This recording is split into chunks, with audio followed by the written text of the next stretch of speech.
السلام علیکم ورحمۃ اللہ وبرکاتہ۔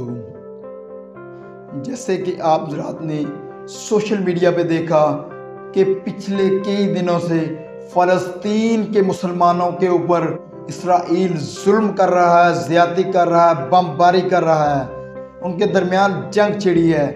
تو فلسطین کی مائیں، بہنیں، بیٹیاں پکار رہی ہیں کوئی صلاح الدین ایوبی آئے۔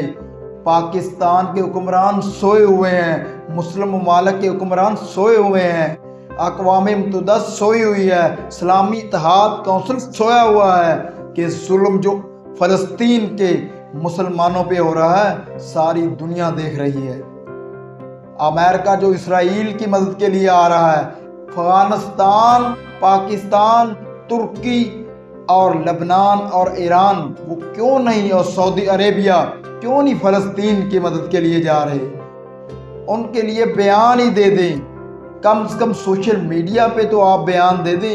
کل کو اللہ کی عدالت میں یہ تو کہیں گے کہ ہم نے سوشل میڈیا کے ذریعے پیغام پہنچایا۔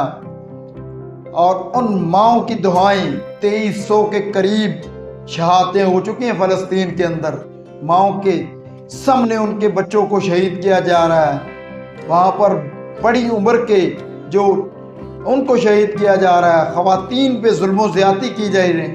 کوئی اسلامی ملک بات ہی نہیں کر رہا۔ کیا یہ ہماری مسلمانی ہے؟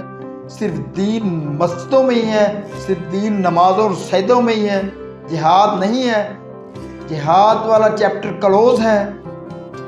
اس لیے اسلامی ملکوں کا جو اتحاد بنا تھا اس کا سربراہ پاکستانی تھا، کیوں نہیں بیان دے رہے؟ کیوں نہیں فلسطین کی مدد کے لیے جا رہے؟ حدیث میں ہے کہ کم سے کم اگر آپ ہاتھ سے نہیں روک سکتے تو زبان سے نہیں روک سکتے، کم سے کم دل میں تو اس کو برا سمجھے۔ ہمارے پاس کون سی پاور نہیں ہے؟ پاکستان ایٹمی پاور ہے، اللہ کے فضل و کرم سے فلسطین کی مدد کے لیے نکلے۔ کیوں نہ بارش کا پہلا قطرہ پاکستان ہی بن جائے؟ ترک کے صدر نے بیان دیا، بیان دینے سے کچھ نہیں ہوگا۔